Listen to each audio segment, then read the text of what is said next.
you know, Rex has a lot of questions kind of about the mechanics of things.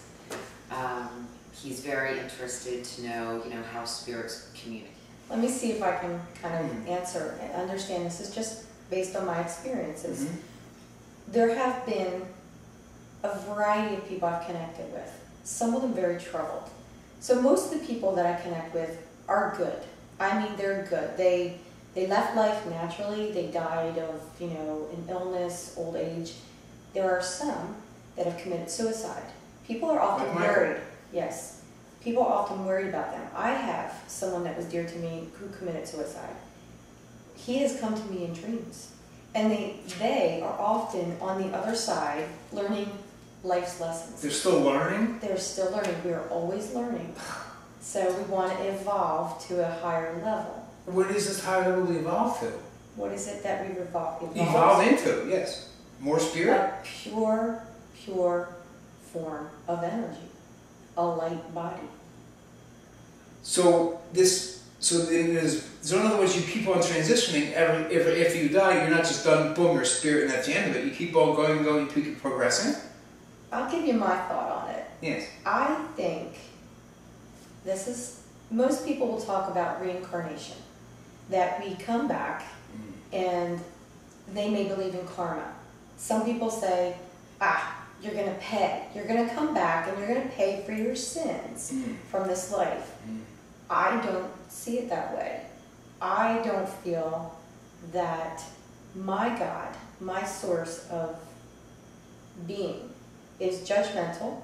I feel as though we have one soul, okay? And if you had to picture a ball of light, because there's no way to picture a non-body, and imagine that we have, instead of a timeline that's linear, right? People talk about going to the past, to the present, to the potential future. Right. What if instead the one soul exists, we project through thought, just like I communicate telepathically, I can't say that I see things materializing, and we have multiple existence at the same time, simultaneous experience. You mean there's more than one of us? No, one of us that can, through our mind, project our experiences. So there are some people that say, we're not really here right now. This is an illusion. It's very deep. But imagine if this is a great example. Imagine if this is your soul, this nice little circle. This would be your linear timeline. People say, I'm going to do a past life regression. And then go back to, the 1700s. Some people say, I want a future experience. That's interesting. That's really their imagination. Goes forward. Not too often do you see that. But what if your soul's here and all of these are destinations with experiences? You have one mind, if you will, one ability to experience. You're in your present life, you think it's here. But you can also, I've had people talk about past life regressions. Maybe that's just an experience that's there. It's a destination. It's almost like get in your little ship and I want to go to that experience or that experience or that experience, but you're still here. So in other words, I'm here, but I could be any other points throughout the thing. You could be living them all at the same time because just a thought. That's where I think deja vu comes from. It's not that you've done it before, it's you've been there before. People can do out-of-body traveling, astral traveling. I've heard of that, but why do I choose this? When I wake up every morning, why am I still here in this place? Why don't I go back there? Or why don't I go forward a little bit? I think that would be very more interesting. Those are very good questions that I don't know that anybody has an answer for. Right. Okay. What is our purpose? This is a good question. What is our purpose? These are all good questions. Because it seems like we're just here to just kick around and get, just knock around. As he so eloquently states, and just TV for God. Yes, exactly. Are we just entertainment for God? It really seems that way, and some of the shows are pretty poor. I don't think so. A child starving in Africa? To me, that's not a very entertaining program. And what does that child learn? I mean, why do you have to learn such negative things? What did we do to deserve all these negative things that can happen to us here on this planet? I think it's all perspective. I think that there is, this is my personal feeling, there is a beauty in every experience in our lives, and here's why. I've had tragedy in my life too, we all have. Certainly. And I could rest my laurels on that and blame my parents, Or I can believe that all of those experiences have allowed me to become the person I am now, to fulfill what I feel is my mission. I would not say, everyone feels that way, but you're given an opportunity and it's yours. It's a physical life that we've been given as a gift.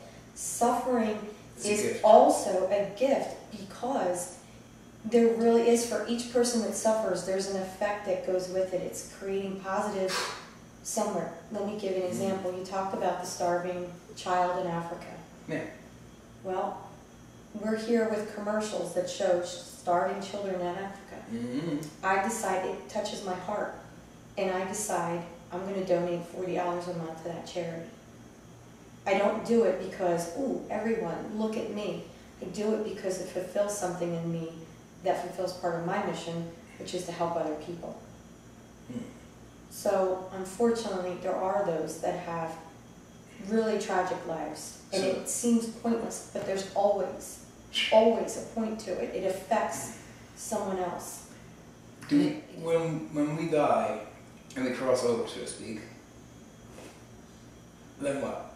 Is there another universe where we do things, or do we just contemplate the beautifulness of God? Like, what do we do with all that time? I'll tell you, again, I can only answer it based on some of the experiences. It is a belief with many people that we choose our life here, that we choose our challenges for growth, for spiritual growth.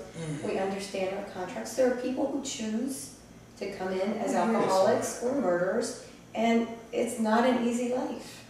And it sucks when they're in it. Well, what could they possibly get out of killing somebody for their soul's sake? Because they are part of the bigger picture to enable someone else to learn something maybe more positive.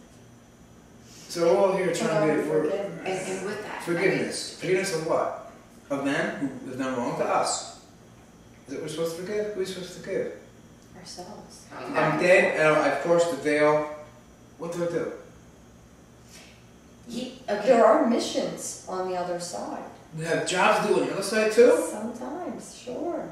And that's had to do with this side. Sometimes we come back here and interplay. We have, Sometimes. like you see in the movies, a ghost comes and helps people do something. That really does happen. Well, I wouldn't say ghosts would do it. Spirits. But spirit can guide our lives.